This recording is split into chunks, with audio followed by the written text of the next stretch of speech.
This is a Heart and Hand production.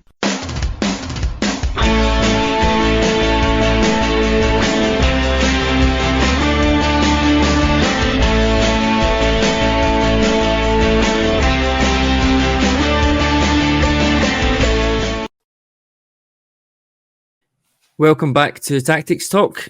We are live with a new show, first of the season, I think, maybe certainly the first since the football's kicked off.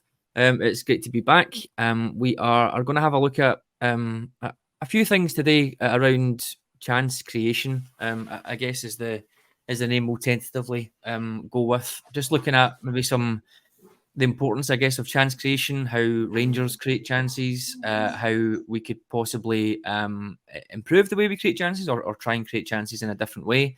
And we've got a few screenshots of shots in game that have happened over the last couple of weeks that we just want to have a chat about and see whether we think they were good examples of chance creation, possibly things we could do a little bit better. And we'll dig into the importance, I guess, of chance creation in terms of over and under performance. So joining me, we've got Ali. Ali, how are you? I'm delighted to be here, mate. Thanks for having me on. Yeah, no worries. Pleasure. So I think the key thing when we talk about this is if we can remove the stigma of expected goals, because I know people don't really understand it, don't think it's valuable, etc. So we'll remove that from the conversation. But I guess ultimately when we talk about things like that, we talk about how to measure quality of chances. And I guess long story short, any team wants to create chances in the centre of the opposition's box within the width of the post, probably up to the 12-yard penalty spot. It is the sort of premium location. So if you think of that as being the highest value area of the pitch, and everything else sort of moves from behind there. Obviously doesn't take into account loads of other factors such as how many players are in front of the ball, the angle of the player, his best foot, the quality of the player, all that sort of stuff. So we're just sort of talking here, I guess, in general level about chance creation and what we think we can improve. So in terms of a highlight or a high line, Ali, last year in the league, Rangers scored 21 goals less than Celtic, and obviously didn't win the league for the second year in a row. However, what was interesting is we had 670 shots in our Premiership games last year, which was first. Celtic were second with only 654, so only 16 less. But I think as a sort of high-level headline there, the fact that we've scored 21 goals less but actually taken more shots probably points to not necessarily an issue, but maybe the volume of shots that we're taking, maybe we could improve the sort of quality of the locations of those at some point in the season. Yeah, that makes sense. And again, whenever we get at this sort of discussion, mate, about attacking and just sort of general,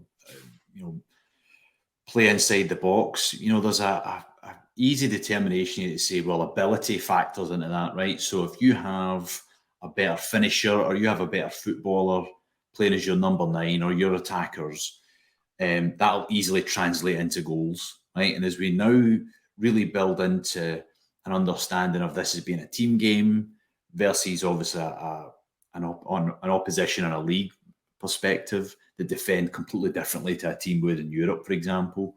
Now I think we've sort of opened up this new world of, yes, you have to be talented, right? You have to be a good finisher. But basically, are you working in service of yourself? Therefore, are you a good finisher? Are you good in the air? Do you have individual qualities, but are you working in service of others, right? Do you work with the wingers and how they cross and how they supply you?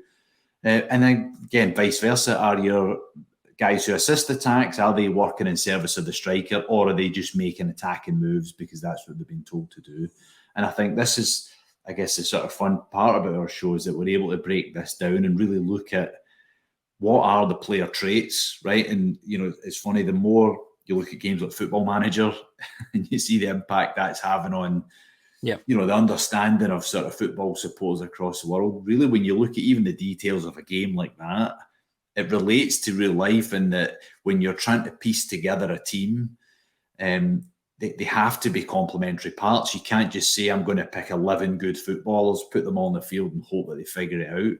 That's the big challenge now in football is everyone knows everyone. Everyone knows what everyone's good at. So in days gone by, you maybe put a forward in for the first couple of games. None of the back four know who he is or what he's about. So he might get a couple of goals, get a bit of a rhythm. That's not the case now. Everyone knows everyone. Scouting reports are readily available. So it's becoming harder and harder each year to perform in the final third, which is obviously for clubs like Rangers is the most important one. Yeah, I think we've spoken before about the debate around how we create chances for certain types of players, I guess. And I think maybe some good examples are maybe if you look at how many chances Kamar Roof would need to score a goal versus how many chances that maybe Alfredo Morelos would have needed. Morelos probably needs a few more, but he gets more. Therefore, through sheer force of numbers, he gets more goals. And obviously, Roof not being available for 99% of the time. But and that's, I think, something that's really quite interesting, because that then factors in again when we talk about things like expected goals, and we see a sort of overperformance, and we see a team consistently scoring difficult chances, or players consistently scoring difficult chances over a long period of time. That to me can, not even a long period of time, but I guess that to me can sort of mask some deficiencies. And I guess close to home, one of my things would be look at Antonio Cholak for the first few months of last season. There was a period there where he was finishing pretty much every shot that he got. Looking at the type of player he is, and I guess the number of chances and the type of chances that Rangers created, to me that always seemed like something that would tail off. It did tail off, but it was obviously because of injury, and who knows how that could have went. So it's a tricky one, isn't it? To sort of is that a team that are firing all cylinders, creating lots of chances and scoring lots of goals, or is that down to an individual who is putting away half chances on a regular basis? And I think that overperformance and underperformance piece, when we look at the high level figures, don't really take things like that into account. Well, this is the conundrum, right, at clubs like Rangers, where against how you look at it, right? The good news is there's going to be lots of attacks, right? There's going to be lots of chances you're going to have in almost 99% of the games. So if you miss lots of them, the good news is you're going to get lots more chances to rectify that. Yeah. The other piece is if you finish lots of them, you're going to be lauded, right? And your confidence is going to be up because, again, there's going to be more down the road. So really, when we talk about confidence in strikers, it's not necessarily, the chances that they miss or the chances they've taken. It's obviously the future probability of it happening. And in the league we play in, it really is a bit of a field day in terms of just that number generation of the chances. I guess where it starts to really get into the minutiae and into the details now is how teams have changed over the years. We're seeing a lot more back fives. We're seeing a lot more protection of the centre backs. So basically, you've even in the first day of the season, you had 3 centre backs and 3 centre midfielders. So that area that you're talking about, that area of probability where it's the highest chance of scoring a goal and the majority of goals come from, you're basically getting teams flood 6 people in that box. So again, even the best finishers on earth simply can't get the ball inside that area, consistently. So now you're asking maybe a guy who's an instinctive finisher, okay, now you need to be more than that. You need to be able to take it, beat a man and shoot from distance, or you need to be able to do something different that is very, very hard to plan for during the week. So it's not like you can say, okay, we're going to put 6 guys inside this area, Cyril, and for half an hour, we're going to fire balls into you and you've got to try and beat all 6 and score, because it's not realistic, right? It's not sort of game realistic either. But that's what our games are becoming now. Can you outwit, outmaneuver, try and pull people out of positions to create these high probability chances where you're not relying on a 30-yard world every week to claw you out, or indeed, as we've saw in the last couple of games, waiting to the last 10, 15 minutes to the other team are knackered and hoping that there's now spaces that you can expose. Yeah, I think it's funny, there was quite a lot of similarities, I guess, in terms of the Kilmarnock and Livingston games, which sounds weird considering it was a 1-0 defeat and a 4-0 win, but up until whatever that was, 75th minute or something, it was tricky against Livingston. It absolutely was. But you're right, they maybe started to come out a little bit more than we thought they might, and obviously tired legs coming to try and get something, which is fair enough, and we sort of picked them off on the break. So I feel like that's not a good example of a game where you've cut a team apart or you've broken down a low block. I know it doesn't matter when you score in a game, but it was more of a kind of cat and mouse type thing. When they're tired and the game changes, then we can go and capitalise, which is fine. But like you said, it's probably risky to rely on that all the time, because some teams will literally just come and play for a draw, or even come and play for a 1-0 defeat and be quite happy with that and go away home. So I think that sort of game state piece is interesting. In terms of then, I guess, coaching for these type of games, I know we've maybe spoken about it before, but certainly with the new players that are coming in, I'm keen to get your thoughts. It feels to me like we're getting more bodies in the box. I think, obviously, as you would expect, when we're probably more going with two strikers, but certainly we've got three midfield runners, I think, at times now. Raskin, Cifuentes, Cantwell, when they're playing there, they're all wanting to get up and beyond and get into space. So it's possible this early in the season that things will develop even further. It's probably quite likely. So we might see, you mentioned they're pulling people out of space. If Cifuentes and Raskin and Cantwell are drifting a little bit wider and we're able to create those sort of spaces for the strikers and for the attacking midfielders to get in there and create chances, then I think that's great. However, I wanted to sort of pick your brains about maybe how to different ways to sort of set up an attack, if you like, because a lot of criticism has come the manager's way for maybe looking to do the same thing over and over again. And I think I certainly was one of those after Rugby Park, but I think that was maybe more frustration of the poor result of that game, the way it went, where we were lethargic and we ended up getting hit by a one shot, one goal, and then we spent the game shelling crosses into the box or trying to create in a really frantic way. That I guess was the stigma there, but I think it's clear we have changed various parts of how we play. We don't play in the same way as we did 2 or 3 years ago. I think that's pretty self-explanatory when you look at the setup of the midfield and the setup of the attack now. I think it's always going to change. But I was just wondering, from your point of view, in terms of a coaching, what type of drills or what type of sessions would you be putting on to try and maybe increase or to entice the strikers into either taking opportunities in different areas or maybe looking for a pass instead? Is that just conversations with them, or is that sort of repetition on the training pitch to create new patterns of play?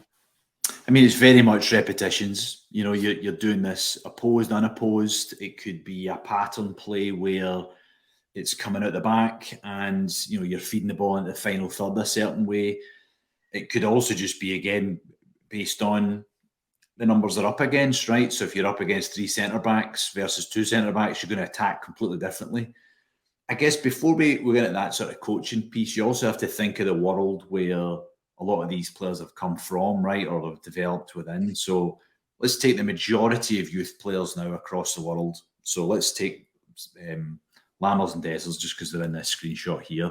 When they would have been sort of teenagers, sort of young players growing up in the game, I would almost guarantee it would have been a 4-3-3 where they're a single striker, 2 wide players, and then your sort of base midfield. That old, you know, that initial introduction to 4-3-3 that a lot of us would have remembered, obviously early 2000s, mid 2000s. So now their instinct was baked into their makeup as a footballer is playing that way, and now as a professional, they now need to take on board the information the coach wants and merge that all together, right? So that's the challenge for a footballer is, okay, I've grown up playing 4-3-3, however, I'm now playing in a diamond 4-4-2. How do I make that work? Because the supply balls into me are going to be different. The movements that I need to make to get away from a defender, like I mentioned, against a back 4 versus a back 5, are going to be totally different. But if we just look for, just at the sort of screenshot here, there's 3 main areas, right? Again, we'll see on each side of the field that Rangers will typically supply from. So think of that deep, wide cross, again, that traditional Barisic whipped ball at the back post area. There's obviously that area towards the end line that's at the side of the 18-yard box, so again, traditional crossing area, and then the area that Matondo's in now, which is that sort of side of the boxes. So on either end, Rangers are looking to create a lot of their attacks from those 3 areas. Now, I would love there to be a lot more central penetration. I'd love there to be a lot more sort of give and goes in the middle. It just doesn't seem that's a thing, or if it does, as we'll see in some later clips, there's maybe some problems there and how they make all that work. But again, it's very hard. So if we figure, a lot of the times when you think of a shooting exercise, it's balls at the top of the box, hitting balls directly towards the goal. Strikers probably do that about 10% of the time if they're shooting, right? It's very rare that you actually just get like a front shot at the goal. The ball's supplied from angles, it's supplied from different areas. So you're trying to test essentially the speed of their approach, their movement towards the ball, which part of the foot that they're striking with. We think back to a couple of goals last year. I remember Cholak scoring one at Easter Road where it's a sort of glancing finish. Yeah. Ball's getting crossed. I think it was Sakala put the ball in and he sort of glanced it to the far side. Really hard technique. But in our league and in our games, finishes like that are imperative because you're going to have constant pressure. You're not going to have a lot of time to sort of touch and face the goal. So those sort of traditional laces finish, smashing it in, you just don't have the space anymore. So you've got to be more creative. So I think that's where certainly Beale will be creating sessions like that where it's a traditional pattern play, moving forward. You're trying to sequentially move yourself into the box. And then really the last part of it is it's trusting that, the repetition, the muscle memory of here's how I finish, right? Because what we're starting to see now is that the traits of a Dessers, the traits of a Danilo are slightly different, but they have them, right? They feel comfortable finishing in certain type of ways. It's now up to the supply guys and the support players to find those positions and get them the ball in those positions where we can find a whipped finish or a laces drive or a first time finish, whatever it may be. Yeah, so some of the things you said there are quite interesting. I guess those three crossing angles are great. I think we see more of the first two. I think with that sort of Barisic deeper cross and then the one a little bit closer, which I like that one closer. I think Dessers scored from it against Servette, and it's just that really nice ball into the corridor of uncertainty, which I think is a really nice one. What I would be quite keen to talk about, I guess, though, is those central locations that you mentioned in terms of Rangers. So in terms of we don't seem to. We want to predominantly build down the wings, and we want to get those cutbacks, etc., into the box.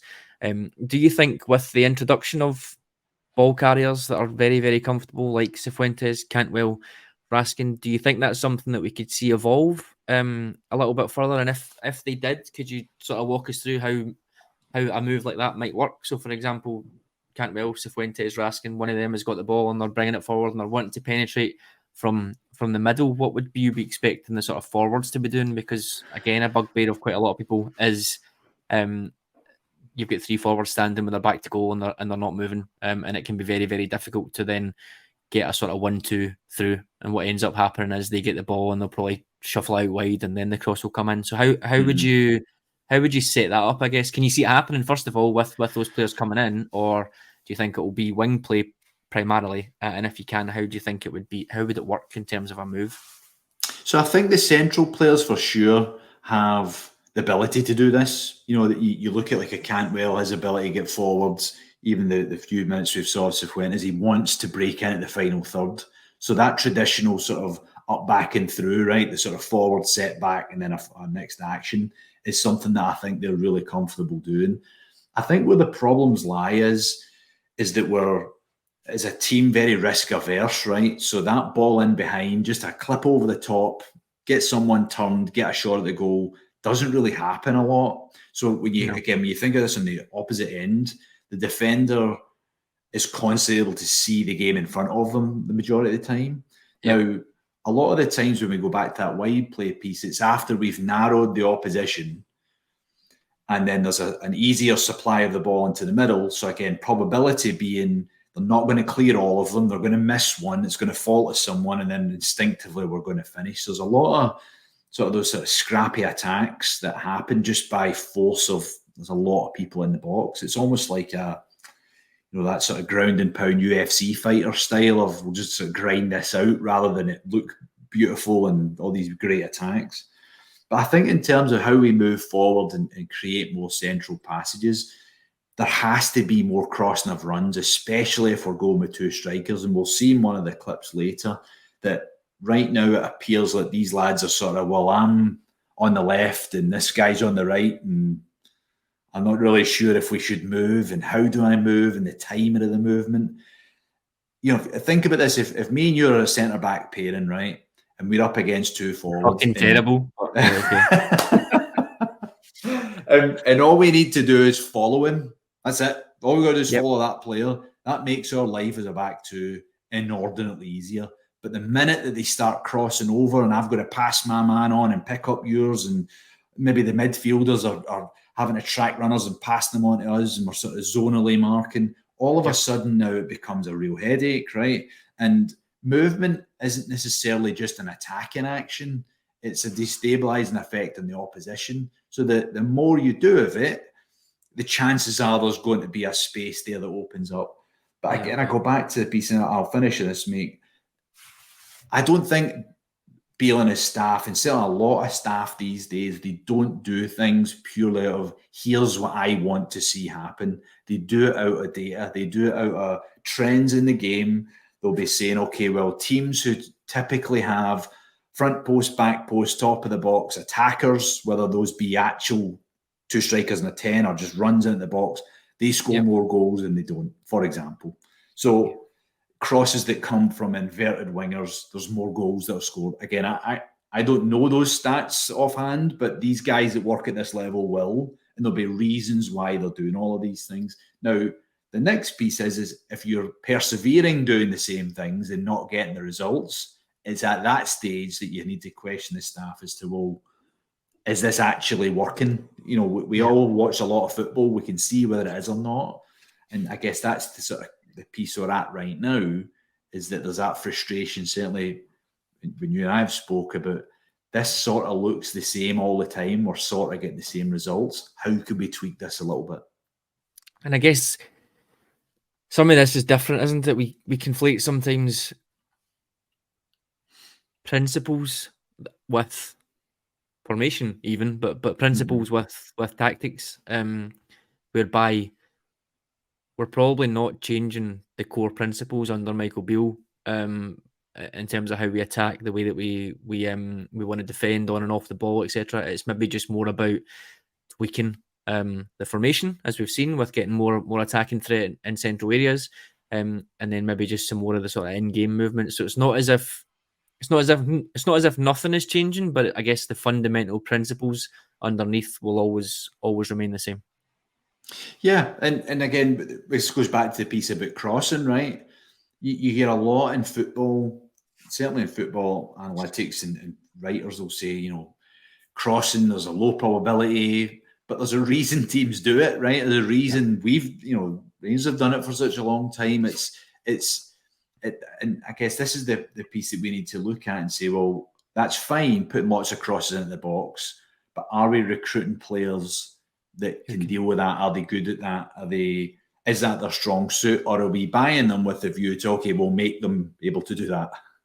And I think that's always been my frustration, is we're maybe signing players with a role in mind that wasn't necessarily what they did at the previous club. So this sort of bedding in period, you know, you look at even going back to, like I said, when Joe Rebo came to the club, he'd never played in any of those roles. He was a bog standard attacking midfielder, and the lad played virtually every position for Rangers after that. So yes, there's a period of this and how Beale works, but I think there's maybe something a little bit simpler that we need to, you know, go back to basics with here. I've got a little bit of a feeling about that.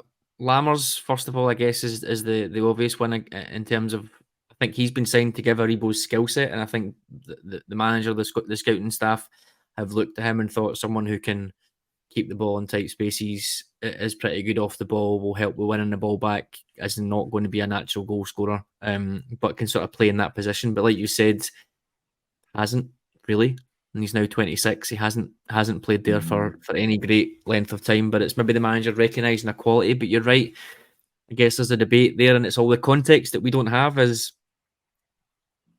that sounds very overcomplicated to me. Are we saying that we couldn't have got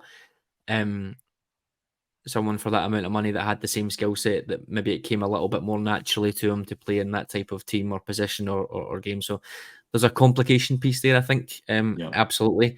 On the other side of it as well, I think, just before we move on, is maybe Jose Cifuentes. I know we've had a few people on Heart and Hand who've seen him in a lot more detail than I had, and have said he's quite capable as a defensive midfielder, as a number 6, decent off the ball and all that sort of stuff. From everything I watched, I know you watched a bit as well. From everything I watched, he was an 8, sometimes mostly a 10.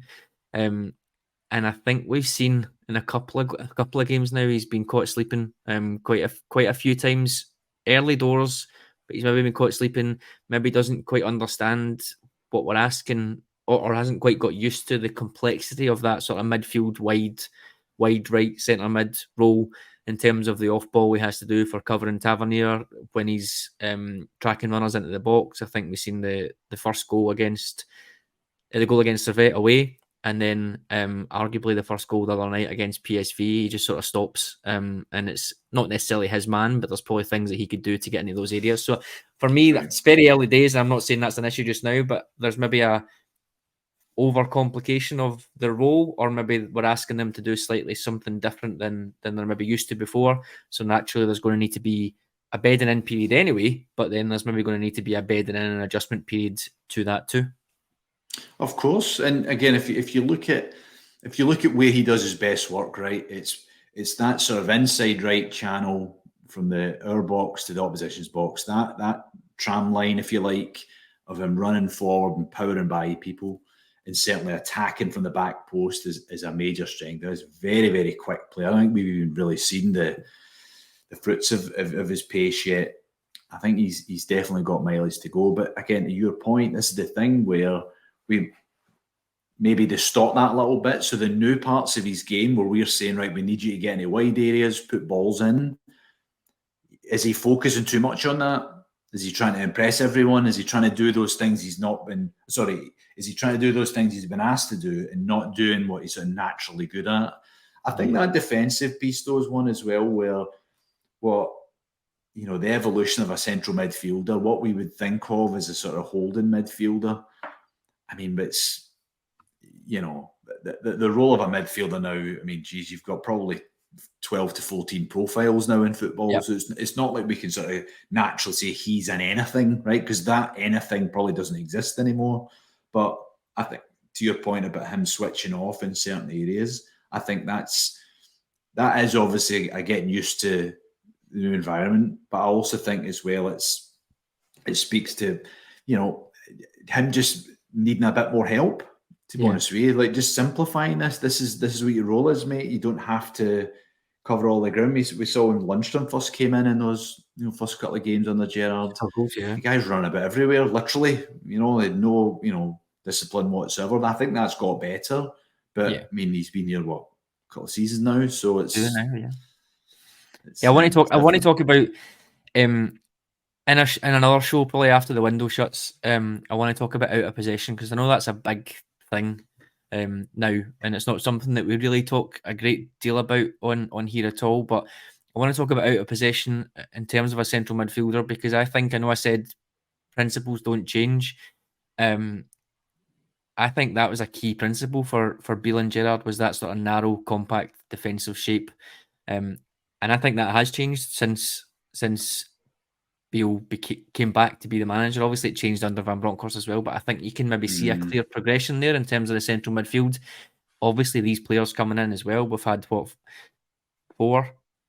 central midfielders in this calendar year. Dow, Raskin, Cifuentes, and then Cantwell. I may be missing someone, but certainly we've had 4 of them in, and those 4 are probably starting more than most, to be honest. So I definitely think there's a piece in that to discuss. I know we've probably done that Michael Beale's midfield roles to death, but I think we could probably squeeze out another 10-15 minutes on another show to talk about where we think they fit in those boxes as well.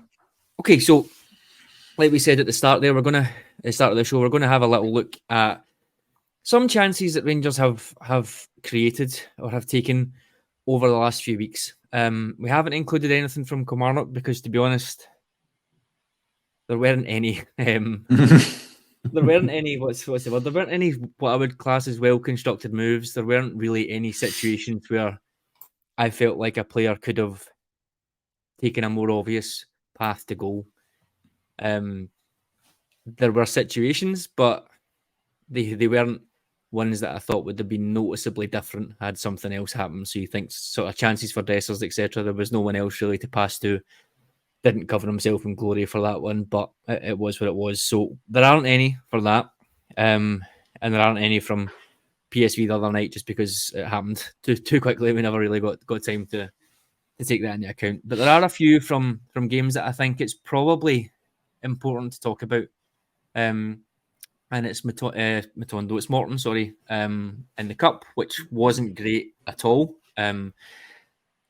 Missed a lot of chances, took a lot of shots, but for me the quality wasn't there. And again, that's something the manager keeps talking about. We're creating lots of shots, creating lots of chances. Yeah, and I guess by definition, if you keep hitting, you're going to keep scoring. But for me, there's a bit of an efficiency piece there. I think I shared something the other day that Ross County are, again, it's only two league games, and it's way too soon to judge any of these things. But Ross County are more efficient than us, having scored the same number of goals and half the shots. Obviously, completely different. The chances, the space, the opportunities that they get are not comparable to Rangers. But already we can see Celtic in the league, when they haven't been great, are starting to pull away in terms of goals scored and better chances created. So it's very early days. Everyone hopefully will gel and this won't be an issue. But I thought it was just worthwhile sort of comparing where we are now to where we sort of hope to get to in the next 6 months or so. So this is the chance for Matondo against Morton. It's early. I think it's possibly the second minute. Does very well. That ball over the top that you mentioned before, Ali, gets to the byline. I think David made a joke. It's the first time that left byline's been hit since Neil McCann 20 years ago, which probably isn't unfair to be honest. But he gets there within 2 minutes of this game. I want to talk about this though, because for me, if you think about what he's done there, he's done everything that you would probably want him to. He's burned the defender midfielder, I think it is, for pace. Got him on the outside, and then he's cut over him as well. If there's a challenge, then fair enough. He's cut over him and he's got it onto his right foot to take the chance. So in essence, he's done everything that he probably should. But looking at this at the point that it's been frozen, is that the best option, do you think? Squaring it to Lammers, and there'll be an example later on where maybe someone shouldn't have squared it to Lammers because of the poor chance that he missed. But I guess that's by the by. But in this situation, he's entitled to take a shot here. But is there anything that you would sort of suggest, if you're looking at this back, that maybe he should have done slightly differently?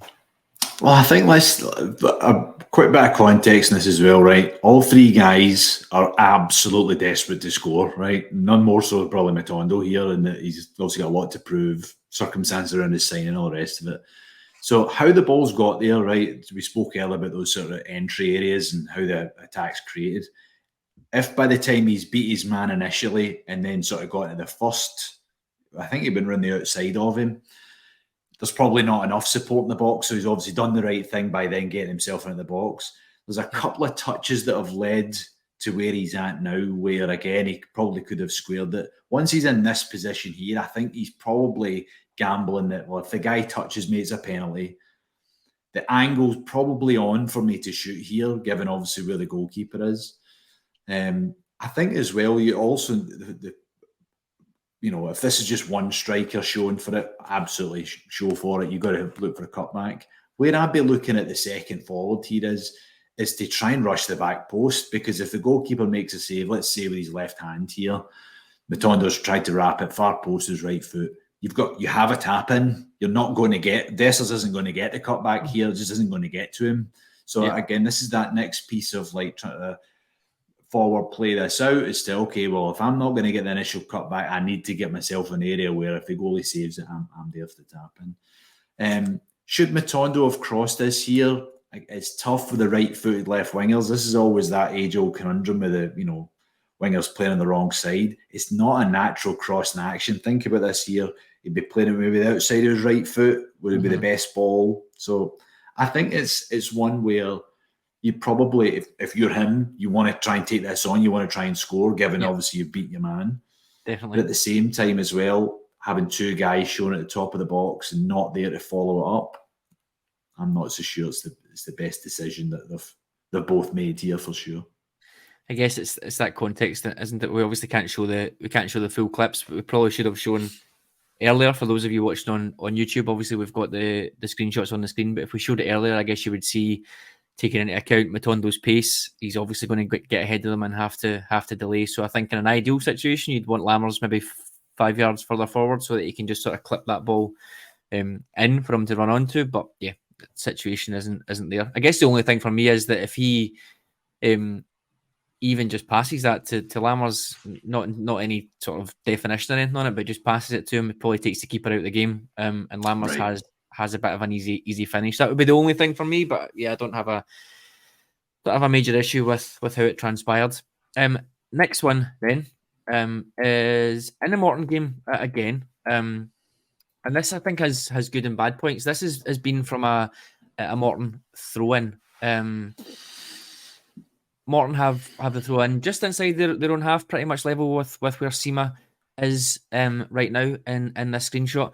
They take it sort of bandies about a little bit, and the three forwards, which I really liked, aggressively pressed to win this ball back. I think Dessers is the one with the most sort of, or the first action, I guess, to sort of press the player who gets the ball. First of all, eventually finds its way to the player you can see who's now on the floor trying to desperately slide tackle it away from Danilo, who's pressed him and caused him to make a mistake. One thing, just as a point, a note that has come out by watching all of these shots is the amount of times Dessers is showing for the ball or asking for the ball, demanding it, saying, "Can I get the ball, please?" And pretty much all of these situations, or any situations that you watch where Dessers is involved in the move, constantly moving, constantly wants the ball in these areas. So I think from a sort of mental attitude, character point of view, I think that's really helpful, and it's really good to see. If we sort of take this forward, then Danilo has basically just ran that full, whatever it is, 25-30 yards up to the edge of the box. So he's in essence created what we want. We want Rangers to dispossess teams in dangerous areas, and we want them to travel up the box, travel up the pitch, to get into the box to try and create opportunities when the defence are all at sea. As you can see here, there's two of them in essence. Given the speed of Matondo, it's 4 against 2 really here, and it's a very, very good position. Danilo shoots from here, which I guess you can understand. Like you said, he's made that run. There is only one attacker. He's ready to commit himself. He shoots here, and obviously it doesn't go into the net. From my point of view, I think Dessers, obviously we can go back and we can see he's involved in the move. He's not as quick as Danilo, so just keeping up with him is probably decent. He's not really involved in the play, but I think maybe if we're thinking about it, possibly he could move the other way and try and drag a defender out. You've got Sima coming up behind him as well. Matondo on that side, given his pace, like we said, Danilo maybe isn't aware of him, but is that maybe someone he could look to slip in on that side? Are we being critical there because it is a breakaway and Danilo is, as far as he's concerned, the most further forward? He's won the ball and he's advancing on goal. Should he be taking a shot here from this situation, or are there other options that we think might create a better quality chance? Well, I think first of all, obviously, if he's left-footed, clearly, right, you'd be saying, right, chip the keeper. I mean, he's off his line there, but given that he's not naturally left-sided and he loves a little chop onto his right foot and sort of shaping one, I'd be screaming at Dessers here to go out of the way. Like, I think he actually gets in his road here. You know, he's not able to chop it now. The next piece of that is the midfielder's obviously recovering. So if Danilo chops onto his right side, he's probably getting one from the midfielder anyway. So it's probably not coming in. But I think in these situations here, again, it goes back to that conundrum piece. Do you want your forwards being greedy? Do you want them being, no, I'm going to score here, leave me alone? Yeah. Or do you want them feeding in players? I think this is right on that edge of, he probably should have laid someone in. But again, from his perspective, you know, it's one of them where you're screaming at Dessers to get out the way, basically. Like, you're sort of running into my zone. Although, I again can also see his movement here of, well, if I get in behind, maybe he'll roll me in. But It's this is a great example of just four lads who have no idea what each other are going to do, and they're just figuring it out. I guess I don't know if Edgar's budget would stretch to that Sky, whatever it is they've got now, that Skynet in-person Skycam thing where you can actually see people's view on the pitch. But I guess from Danilo's point of view, if you put yourself into him, he's got no idea where Matondo is. Matondo's outside of his vision. Probably no idea where Sima is either. You can probably hear Dessers coming or get a flash of him, but not in any sort of way that you would think he needs to make that decision. So sometimes I think we look at it this way and we think, how did you not put that player in? Because we're looking at it from behind the stand or from the TV angle as well. But I guess on that sort of literal level, he's probably just looking and he sees one defender in front of me, probably somebody behind me that I can hear. But I'm just going to have a shot and see what happens. So I can understand it on this one as well. Next one then is the chance for Dessers in this game. It was a really good chance, but again, Sterling puts the ball into the box here. He's not looking, first of all, so it's irrelevant, I guess, in terms of he's literally head down and just trying to fire this ball into the box. He doesn't look at it at any point. Looking at the situation there, I could probably understand the ball into the box. To be honest, Ali, Dessers is winning that battle. His goal side, or his other side, sorry, of the defender looks like he's sort of holding him off. And then it's essentially 3v3 in the box with Beale coming in and Matondo again behind his man, so his man's ball watching, doesn't really see him. I guess the issue I've got here is the cross, first of all. When he doesn't look, it's maybe not great in that situation because, like I've said, it is 3v3, but there's also three other Morton players in the box, and it's unlikely, unless it's an inch perfect cross for Dessers, that he's going to go on the end of that. But I think the issue that I've got then is once it hits Dessers, so if you remember, he does very well to control it, flicks it over his head, spins and hits it on the half volley. I think most fans would then say, that's a sitter, or that's a great save by the keeper, or that's a sitter, you really need to bury that. Sometimes we maybe don't take into context the quality of the ball he received. Right. And then what he's going to have to do just to get himself into that situation where he's hitting that ball. I mean, if he's coming into the box fresh and just sort of getting into that angle and hitting the ball from a Barisic cross, he's going to be able to angle it for me a little bit better. He's going to be able to maybe put it in the top corner or put it on the left-hand side, but he's having to contort his body in such a way that I think that's a really difficult chance, and I actually think he's done really well to fashion an opportunity for himself. So that for me is a slightly different one. I'm not 100% sure of the initial pass to get the ball in, but once it comes in, I think it's a really difficult chance that he actually does quite well with. Can you roll it back to the first shot there, mate? So there's the one right here. So if you look at this angle here, right, if we're doing a spot the ball where a goal would be scored at the front post, obviously it's in the edge of the 6-yard area. Dessers gets a faint touch that maybe goes across the keeper on the far side. So to your point, mate, it wasn't a great ball because he somehow managed to chip it in the air. And I think it deflects a little bit. There you go. But it's almost a straight line, right? The ball goes in. So yeah, but I don't think he was aiming for that area that you've mentioned anyway, right. Personally. Well, there you go. So this is what I'm saying with Dessers now. He's done well to get across his man. He sort of wrestled to spin him. I think his first touch, it's almost, again, up in the air. And that's how he's then got the spin to get the shot away. But you're right. It's one of them where if the service was better, this wouldn't have needed to be happening. But it is. So he's had to adjust.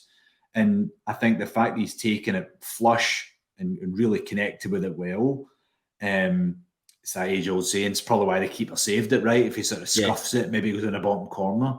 But you're right, taking a poor forward pass and creating something with it is obviously beneficial, is what you'd want. I think also we're starting to see now more in football where,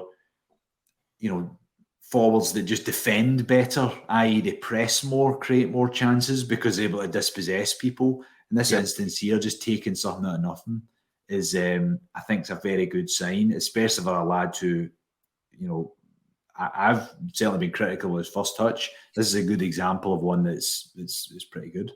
And I guess again, to that consistent chance creation thing, if he's having to do this more often than he's not, then that's not ideal. But having someone who can do this as well as creating good opportunities for them, I think would be useful moving forwards. Right. Okay, another one here as a result of a break, and it's another Danilo shot. To be honest, I could have put 10 in. I hadn't really realised. He absolutely loves just hitting an early finish. So it's going to be interesting. I think he's going to score a good few worldies, but in terms of sustainability on that, if he's shooting from that far out the box, I'm not too sure. Again, maybe a sort of similar situation to the opportunity that he had against Morton. Maybe not, because of the way that he's facing, etc. But he's obviously got himself up there. He's shifted his weight. He's moved himself onto his right foot, like you've said there. He does have a clear sight of goal for me.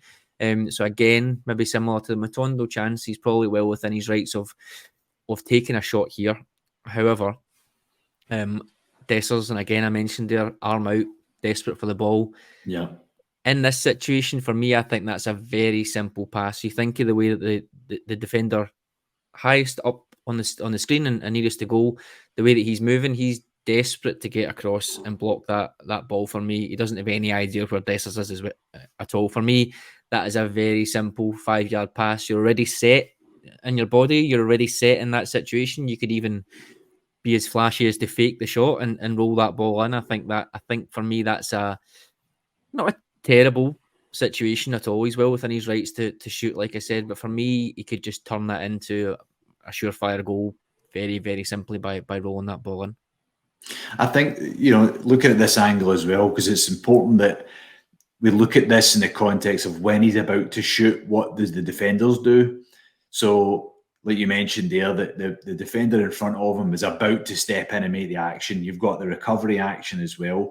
It's the defender next to Dessers that isn't, right? So again, you have to expose that. Like if he just stood still or he's not in a sort of active zone, then you'd probably fancy Dessers here getting on the end of one, especially if he just rolls it towards the penalty spot and Dessers will get a tap in the back post. I think that's where, as a partnership, they're going to have to really work on that sort of intuition, right? As to, if Dessers thinks Danilo's going to shoot here, don't show for it, mate. Like I mentioned earlier, get in and rush the keeper. Like a keeper saves it, I'm there for the tap in. But conversely, if Danilo's got two guys on him and there's a better angle here to, let's say that recovery midfielder's not there and he does his little stutter step and then zips it through, it's on. But I think as well, for sure, like you mentioned there, he has to look up more, or at least be more mindful of, the goalie's in a really good position as well. There's not many keepers you're beating from that angle at this level, unless, maybe he's at his front post and there's a big angle to whip it round. You know? I think it doesn't need to be one or the other as well in this situation. Like he can fake for the shot and pass, or he can have the shot. Dessers can just do whatever he's decided to do anyway, get in beyond, whether it's to accept the pass or whether it's to try and get the rebound. I think is absolutely fair enough. But yeah, there are a few of these that we've done very well in transition in the Servette game, and the Morton game, and the Livingston game. And we've got ourselves into these situations and we've scored some goals from it. There's no denying that, but I guess it's just more about that volume and that quality of chance. Or maybe nitpicking in some of these ones, but it's just about maybe showing, I guess, our thoughts on how things could pan out differently. And like I said, we can check through in a couple of months as well to see what has actually happened, if anything has improved. This one's quite similar. And this one I am probably quite critical of, because Lammers has carried that ball for a fair distance. It's not a counter attack. It's nobody's caught in transition. He's just having a dig, and again, clear sight of goal, but we're at what, 25-ish yards out. Clear sight of goal, but to your point a few minutes ago, very few people are beating keepers from that distance anyway. We are trying to encourage or trying to hope that there are less crosses coming into the box, but again, look at that situation. Look where Tavernier is, desperate for the ball. Dessers, can't see in that screenshot, which is annoying, but he's again gesturing, give me the ball right in front of me here so I can have a shot. With, I think, Cantwell arriving, with Danilo in the box already, with Dessers there as well, I think for me, the ball out to Tavernier to hit the byline and cut that back seems like a better opportunity for me here, rather than Lammers having a dig. But again, I can understand probably why he's done it when he's a forward player. He's attack minded, and he's going to want to have a go and try and get a goal for himself. I think this one, when we were doing the prep for this, I thought about quite a lot, and it frustrates me when players take extra touches they don't need to. So in this particular shot, if you guys want to go and watch it back, you'll see just before this action happens, he takes an extra touch when it's on to play it forward, right? And what he does is he allows the midfielder that's dropping with him to basically twist his body to get between essentially him and the goal, right? He's initially started side by side. I guess the other part of this is, again, go back to that partnership earlier. Ideally, you'd be wanting at least one of the forwards showing for it. He's maybe thought here, I can't play it through because the defender will read it. Yeah. Even though there's a decent angle here for Dessers just to hit his back foot and let him have a strike. So again, if we're thinking about this just from a purely central perspective, I think this is why we don't see a lot of teams playing with the two forwards and the 10 anymore, because those combinations, the space just isn't there to do it. The frustrating part here, there was space. We still didn't do it. We're still taking that shot. Really narrow as well. When you think it's interesting that you look at that, because they're both marked by two people. You could say, obviously, it's not as straightforward as that in terms of what they're actually going to do with it. But yeah, it's very narrow, and it's given Tavernier the overload on that side. So for me, I think looking at that, that's probably the best course of action there, I would say.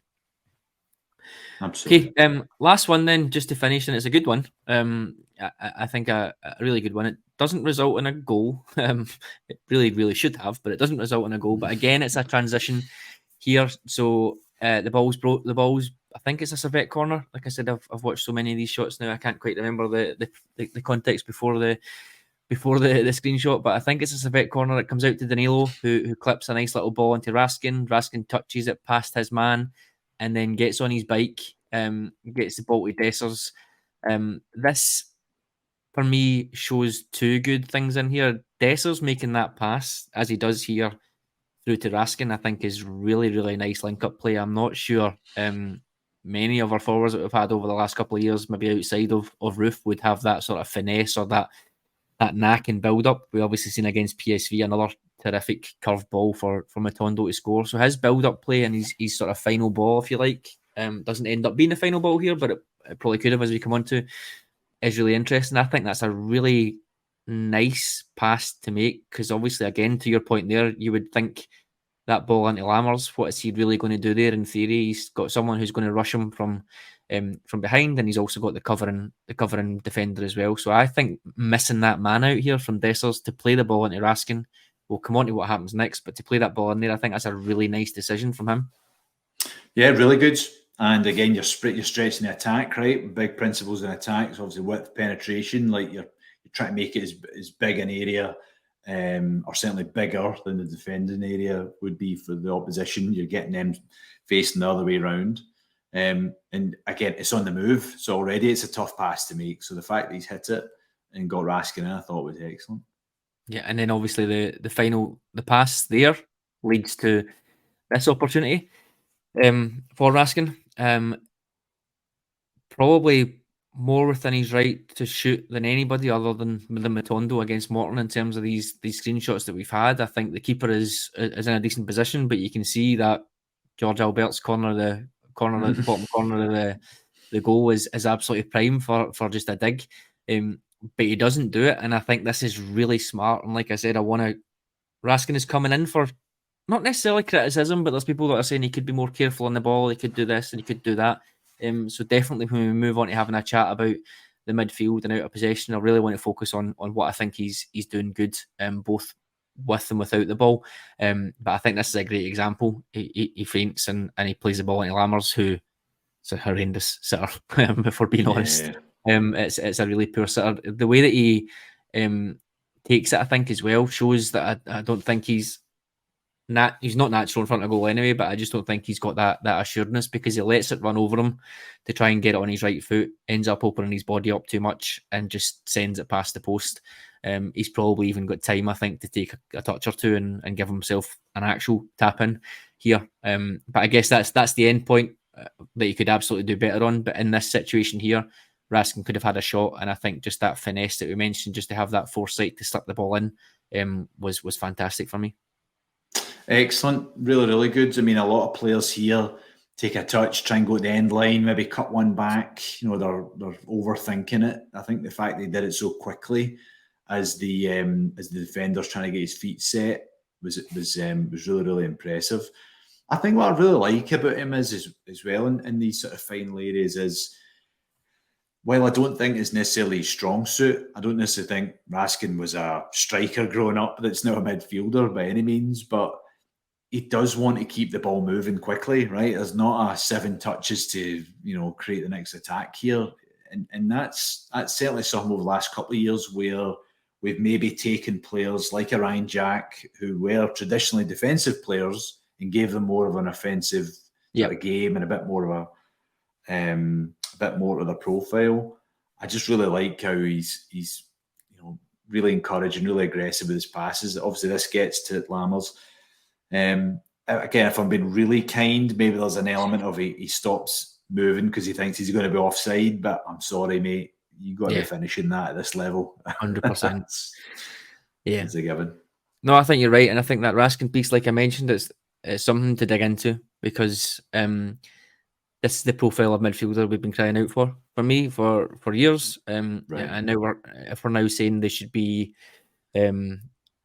retaining the ball more and not sort of making these opportunities or not getting themselves up there and taking risky passes, then not for me. I think we've got others further back in midfield that can do that type of thing. This is exactly what I want him to be up there doing. And like you said, it's more natural than trying to repurpose someone else into doing that they maybe haven't been capable of in the past.